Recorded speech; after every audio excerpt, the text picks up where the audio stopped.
오늘 저는 하나님이 기뻐하시는 예배란 어떤 것인가 주의 말씀을 전가하도록 할 것입니다. 로마서는 건축물의 구조물과도 같은 것이 로마서입니다. 1장서부터 11장까지 어떻게 구원을 받으며 구원의 역사에 대해서 설명을 한다면, 이제 12장서부터 16장까지는 생활편입니다. 구원받은 하나님의 백성들이 어떻게 살 것인가, 거기에 대한 서론이 오늘 읽어드린 12장 1절로 2절의 말씀이 되겠습니다. 이 귀한 말씀을 잘 우리는 들어야 됩니다. 마지막 때 성도들이 듣고 경청해야 할 뿐만이 아니라 어떻게 예배자의 삶을 살아가야 될 것을 말씀하고 있기 때문입니다. 그 첫째가 영적 예배를 기뻐하십니다. 영적 예배란 이치에 맞는 분별력이 있는 성경적 예배를 말하는 것입니다. 그러므로 형제들아, 내가 하나님의 모든 자비하심으로 너희를 권하노니 너희 몸을 하나님이 기뻐하시는 거룩한 산제물로 드려라.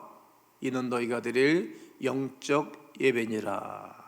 여기서 말하는 영적 예배에 관해서 예수님이 정확하게 말씀하신 것은 요한복음 4장 24절입니다. 한번 다 함께 읽어볼까요? 시작.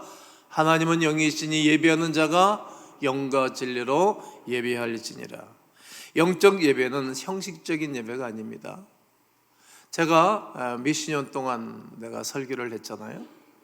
어느 날에는 성경도 읽지도 않는데 찬송하다가 성령의 임재가 누릴 때가 있었어요. 그냥 찬송하다가 은혜를 받는 것, 이것이 영적인 예배예요. 어떤 때는 기도하다가 하나님 임재를 누릴 때가 있었어요. 이게 성경이 있잖아요. 사도행전 1장 14절에 예수의 어머니와 그의 모든 식구들이 500여 명이 모여서 기도하다가 120명이 남았는데 그들에게 성령이 임하였습니다. 그냥 기도하다가 또 말씀을 듣다가 성령의 임재가 있었습니다. 에베소 교회가 그리했습니다. 그러니까 이게 영적인 예배예요. 신령과 진정으로 드려지는 예배입니다. 실은 저도 그런 예배를 드리고 싶은 마음이 항상 있어요. 막 찬송하다가 성령의 감동이 있으면 그냥 찬송 1시간, 2시간 하다가 그냥 예배 마치는 거. 성경을 말씀 듣다가 그러면 그냥 성경 하루 종일 말씀 들었는 예배. 우리는 규격화되어져 있는 세상 속에 살기 때문에 시간 끝날 때쯤 돼서 안 끝난 몸들을 비비 들고 시계를 보고 핸드폰을 보면서 왜 안 끝나지? 이런 생각이 앞서기 때문에 신령과 진정으로 영적인 예배를 드릴 수 없다라고 생각합니다. 성령의 감화가 있는 예배입니다. 예배는 교회의 숨통과도 같습니다. 숨을 쉬지 아니하면 죽잖아요. 이처럼 예배는 내 영혼의 숨통과도 같아요. 예배를 드리면서 내 영혼이 살아나요. 예배를 드리지 않으면 내 영혼이 살아날 기회가 없습니다. 예배는 경건하면서 성령의 감동이 있고 감화가 있는 예배여야 됩니다. 영적인 예배는 하나님의 살아계심과 복되심, 그리고 위엄과 자비를 경험할 수 있는 예배여야 하는 것입니다. 그러므로 예수님의 십자가 사건을 통해서 예배의 원령을 찾을 수가 있습니다. 영적 예배는 드림과 응답이 있는 예배여야 합니다. 응답이 없는 예배는 우리가 너무 살아갈 힘이 없지 않습니까? 사랑도 주고받아야 힘이 있는 것 아니겠습니까? 우리가 어렸을 때 생각하는 것이 어리고 또 말하는 것이 어리고 행동하는 것이 어렸다가 장성한 사람이 되어서 어린아이 것을 벗어버리잖아요. 그리고 철이 나면 부모에게 잘해요. 이처럼 우리가 하나님 앞에 하나님이 우리에게 베풀어 주는 은혜와 사랑과 축복이 너무 커서 그 앞에 되돌려드리고 또 하나님 우리에게 응답과 찾아오신가 복을 내려주시는 것, 이것이 참으로 영적인 예배입니다. 솔로몬의 1,000번째는 영적 예배의 귀한 예시이기도 합니다. 뿐만 아니라 엘리야의 갈멜산의 예배에는 불응답하신 예배, 이것이 엄청난 예배였고, 그리고 그 시대에 수많은 사람들이 영적인 재충만을 가지고 돌아갔던 예배였습니다. 이처럼 영적인 침체에서 벗어나서 신령과 진정으로 드려지는 예배여야 됩니다. 성도 여러분, 예배에 성공하는 성도가 모든 신앙생활에 성공할 수 있습니다. 기독교의 최대의 보물은 예배입니다. 예배는 하나님과 성도와의 만남이기 때문입니다. 중세 로마 가톨릭 교회는 예배의 타락으로 인하여서 급속히 부패하였습니다. 종교 개혁은 예배가 회복하자는 겁니다. 예배가 회복하여 하나님 앞에 올려드리고 하나님이 우리에게 은혜를 베풀어 주사 영적 전쟁에서 승리하고 삶의 현장에 돌아가서 하나님의 자녀답게 살아가면서 그 세대를 변화시키는 것입니다. 하나님의 은혜가 없이 우리가 세상과 싸워 이길 수가 없습니다. 그렇다면 진정한 예배는 어떤 예배입니까? 마태복음 22장 37절에 예수께서 이르시되 네 마음을 다하고 목숨을 다하고 뜻을 다하여 주 너의 하나님을 사랑하라 하셨으니, 하나님을 사랑해서 드려지는 예배가 하나님이 기뻐 받으시는 영적인 예배입니다. 하나님을 깊이 사랑하고 목숨까지도 바칠 수 있는 충성스럽게 드려지는 예배 말이지요. 우리 예수님의 십자가 예배가 바로 그런 것이었습니다. 영과 진리의 예배입니다. 십자가에서 고난을 받음으로 몸 전체를 드리신 예수님처럼 말이죠.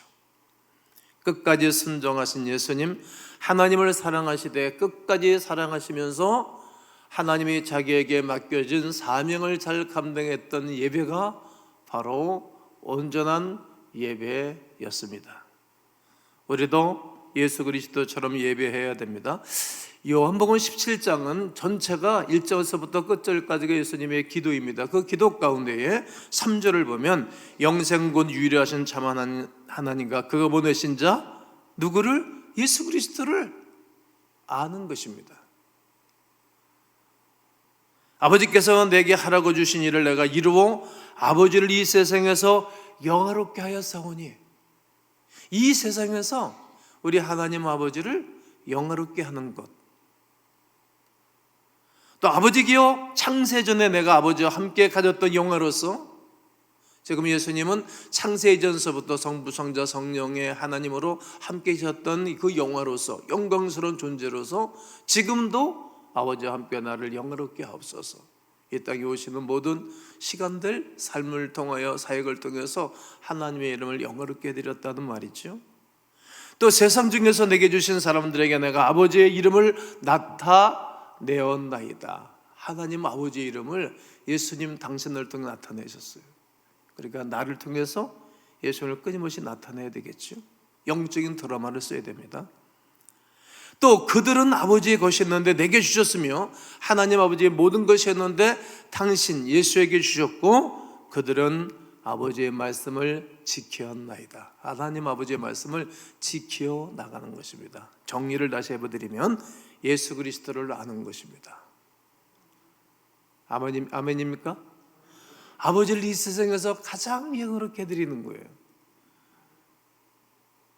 나의 삶을 통해서 하나님의 이름을 영화롭게 해드리는 거예요. 오늘 이렇게 한번 따라 하시면 좋겠습니다. 주여, 영적인 예배자가 되게 하여 주시옵소서.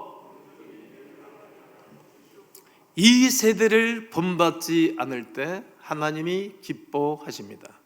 오늘 2절에 너희는 이 세대를 본받지 말고 분명히 이 세대를 본받지 말라고 말씀을 하십니다.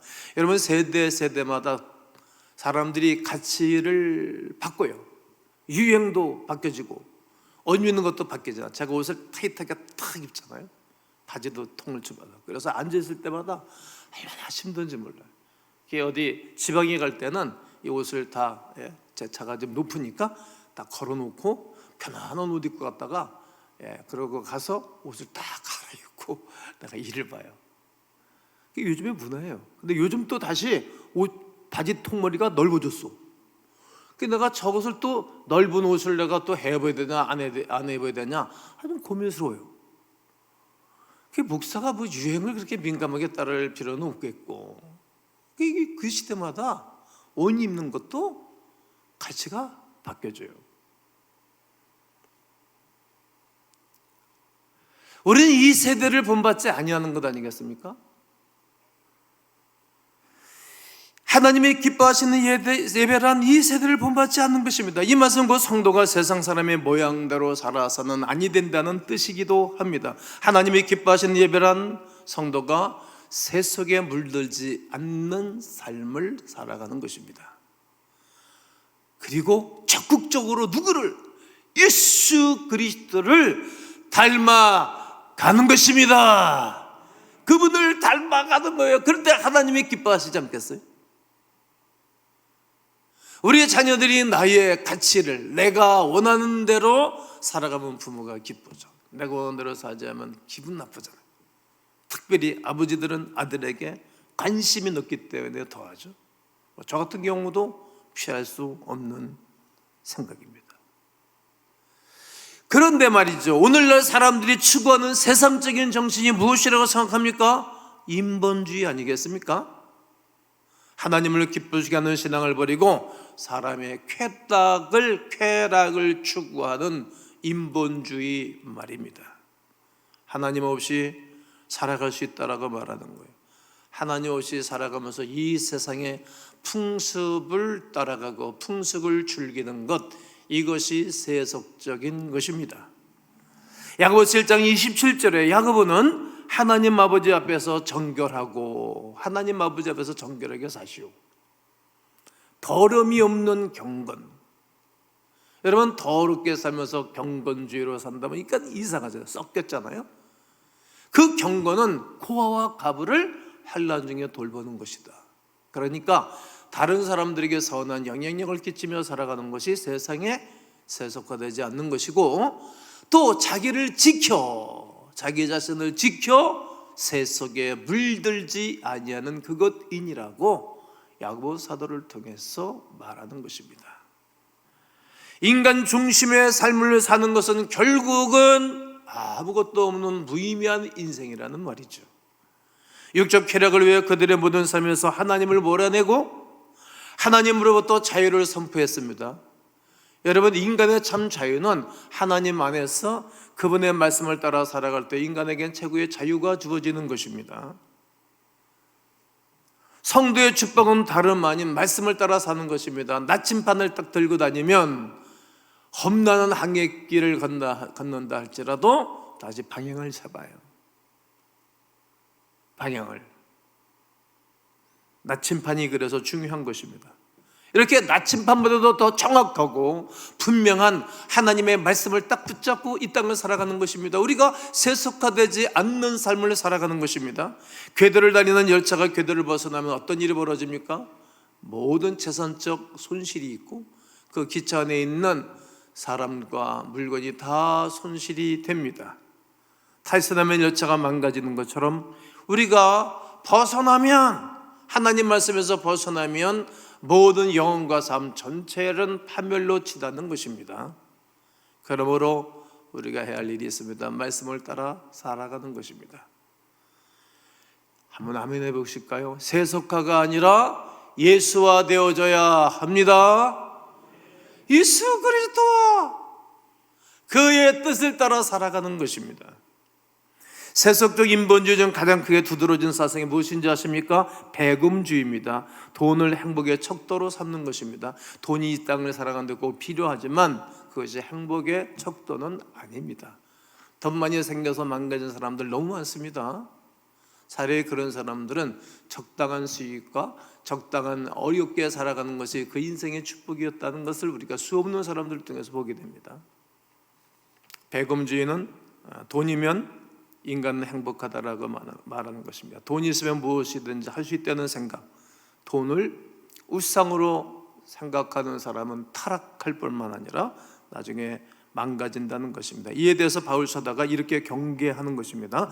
디모데전서 6장 9절과 10절에 보면 부하려 하는 자들은 시험, 올무, 여러 가지 어리석고 해로운 욕심에 떨어지나니 곧 사람으로 파멸과 멸망에 빠지게 하는 것이라. 돈을 사랑함이 일만 악의 뿌리가 되나니 이것을 탐내는 자들은 미혹을 받았어. 돈을 탐내는 사람들은 미혹을 받아서 어디서 떠나? 믿음에서 떠나. 돈을 대해서 미혹을 받으면 믿음에서 떠나요. 돈 때문에 미혹을 받아요. 떠나, 믿음에서. 많은 근심으로서 자기를 찔렀도다. 그냥 생각이 막 찔르는 거예요. 불편해, 마음이 불편해, 행복하지가 않아요. 하나님을 떠나면, 믿음에서 떠나면 무슨 행복하겠어요? 아버지가 싫다고 어린 나이에 집을 떠나서 산다면 곧장 고생하는 것 아닙니까? 누가복음 15장에 집 나갔던 둘째 아들이 결국은 아버지 집을 일찌감치 떠났다가 망해서 돌아오는 것 아닙니까? 다 망가지는 거예요. 그러니까 믿음에서 떠나고 예수에게서 떠나고 나면 찔르는 거예요. 불편해요. 성도 여러분, 돈을 모든 것의 목적으로 생각하는 것은 잘못된 것입니다. 돈은 하나님을 기쁘시게 드릴 수 있는 수단일 뿐입니다.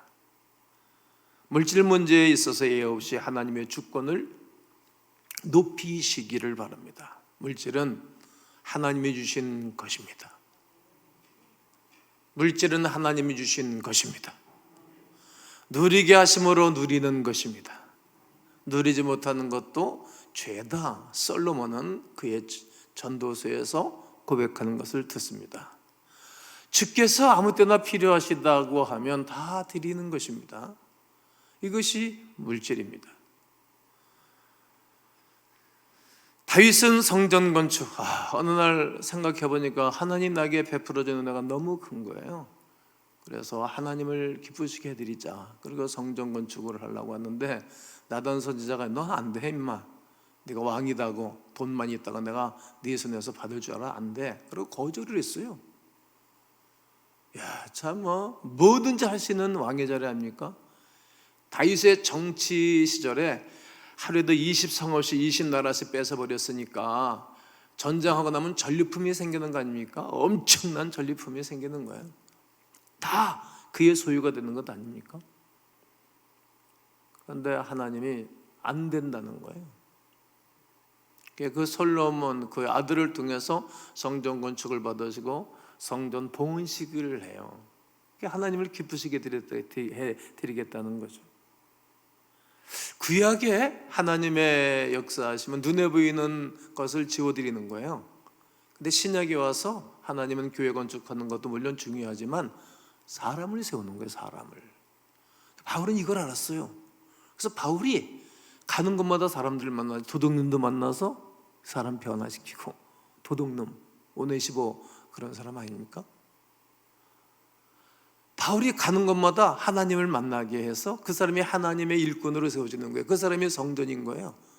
그 사람을 통해서 그 지역이 변화를 시키는 거예요. 그가 선교 지역에 가서 한두 사람 서너 사람 변화시키고 그 사람에게 네가 한번 해봐. 그래 미련 없이 갈등 없이 딱 떠났어요. 그러니까 훈련이 안 됐으니까 이상한 소리, 훈련되지 않은 일들이 벌어지니까 바울이 고린도 편지서 보내고 갈라디아서 보내고 에베소 편지 보내고 골로새 편지 보내고 데살로니가의 지역에 편지 써보내는 거예요. 그래서 그게 교리서고 지침서예요. 교회론에 대해서 그가 다 편지를 써보내는 거예요. 얼마나 훌륭한 하나님의 사람인지 몰라요. 마지막, 마음을 새롭게 변화받아야 하나님 기뻐하십니다. 하나님이 기뻐하시는 예배는 우리 마음을 늘 새롭게 하는 것입니다. 새롭게 하다, 이 말은 생기를 주다 이런 뜻이에요. 따라해 보실까요? 생기를 주다. 이 생기를 주다라는 말인데, 이 생기는 인간에게 있어서 어디에서 두드러지게 나타나는 말입니까? 말씀과 성령이에요. 그러니까 성령의 역사가 우리 가운데 임하고 성령의 충만한 역사에 있으면 생명이 움직입니다. 하나님이 기뻐하시는 예배는 무엇입니까? 성령으로 충만하여 올려드리는 예배입니다. 오순절 마가다락방에 500명이 모였다가 380명 어디론가 딱 가버렸습니다. 120명에게 성령의 충만함을 받고 난 다음 그들을 통하여서 하나님의 복음이 시작되는 것입니다. 이때 마음으로 드려지는 예배였습니다. 성령 충만하면 하나님을 기쁘시게 할지, 어떻게 기쁘시게 할지를 생각합니다. 그래 내가 내 평생 동안 어떻게 하나님을 기쁘시게 해야 될까를 생각합니다. 그리고 성령 충만하면 아멘 해보세요. 사단을 이깁니다. 성령 충만하면 예수님을 사랑하고 자랑합니다. 성령 충만하면 하나님의 깊은 은혜를 경험합니다. 하나님의 선하시고 기뻐하시고 온전하신 뜻이 무엇인지를 알게 됩니다. 그리고 분별력이 생깁니다. 성령 충만하면 겸손하게 됩니다. 성령으로 충만하면 고난을, 십자가 고난을 깨닫습니다. 성령으로 충만하면 주님의 부활에 동참하고 참여하게 됩니다.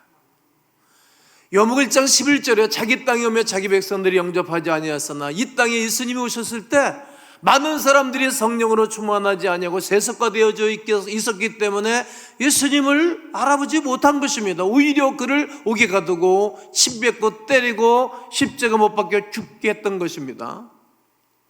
성령으로 충만하면 어찌 그런 일을 벌일 수 있겠습니까? 하나님의 성령으로 충만하면 하나님의 나라를 세워가고 교회를 부흥시키는 것입니다. 성령으로 충만한 사람이 리더십을 발휘하면 그 시대의 부흥의 역사가 일어나는 것입니다. 나는 확신합니다. 성령 충만하기 이전에 3번씩이나 예수님을 부인했던 베드로가 성령 충만함을 받고 난 다음 복음을 증거하는 사람으로 바뀝니다. 성령으로 충만하고 거듭나지 않으면 유대인은 될 수는 있습니다. 유대인은. 그러나 하늘나라 백성은 될 수 없는 것입니다. 하나님의 백성다운 삶을 살아갈 수도 없는 것입니다. 성령 받지 못했을 때 율법을 최고의 가치로 깨닫고 지독하게 예수 믿는 사람들을 핍박하고 옥에 가두는 일을 했습니다. 그러나 그가 예수 그리스도를 만나고 성령으로 충만함 받고 난 다음에는 놀라운 변화가 일어났어요. 그 사람 만난 사람마다 다 변한 거예요. 다 변할 뿐만이 아니라 변화된 자신을 향해서 누구든지 그런즉 그리스도 예수 안에 있으면 새로운 피조물이었다라고 외쳤던 것입니다. 그 모습을 바라보고 뱃서도 그나 많은 사람들이 야, 네 말이야 그 만유공과 네 학문이 너를 미치게 해서 너 미친 사람이야 이렇게 매도해 버렸습니다. 성령으로 충만한 사람은 미친 사람처럼 보이는 것입니다. 예수 밖에 있는 사람들이 말이죠. 성도 여러분, 저는 오늘 설교를 다 했습니다. 여러분, 매일 하루하루를 어떻게 사시겠습니까? 어떻게 살아야 승리하는 것입니까? 일주일, 한 달, 1년, 나의 평생을 어떻게 살아야만이 승리할 수 있는 것입니까? 승리할 수 있는 방법이 도대체 어떤 것입니까? 어떻게 내 평생을 복되게 아름다운 인생을 살고 근심이 없는 인생을 살아갈 뿐만이 아니라 하나님이 기뻐하실 뿐만 아니라 내 아이들이 이 땅에 남아있어서 어떻게 하나님의 이름을 높여드리며 살아갈 수 있는 것입니까? 온전한 예배입니다. 온전한 예배를 드리면 침체와 상관이 없습니다. 온전한 예배를 드리면 내 자신이 좋아집니다. 여러분들 개인이, 여러분들 자녀와 후손들, 여러분 분중이 하나님의 드러머가 되고 싶지는 않습니까? 하나님이 나를 통하여, 우리 가정을 통해서, 여러분들의 일터를 통해서 어떤 일을 하든지 하나님이 나를 통한 드라마틱한 나의 인생을 살아갔던 이야기를 우리가 이 땅을 언젠가는 다 떠날 건데 저도 이제 한 10년 할 수 있을런지 모르겠지만 이제 강단에 묻을 넣을 건데 그때 드라마를 써놓는 나의 인생이면 어떨까? 그것은 예배로 시작한다는 이야기입니다. 그것이 시작이 되든지 중간이 되든지 말이 되든지 언제 있는지 모르지만 그 놀라운 하나님의 역사를 바라보며 참 예배자로 살아가는 광음이들 되시기를 예수 그리스도의 이름으로 축원합니다.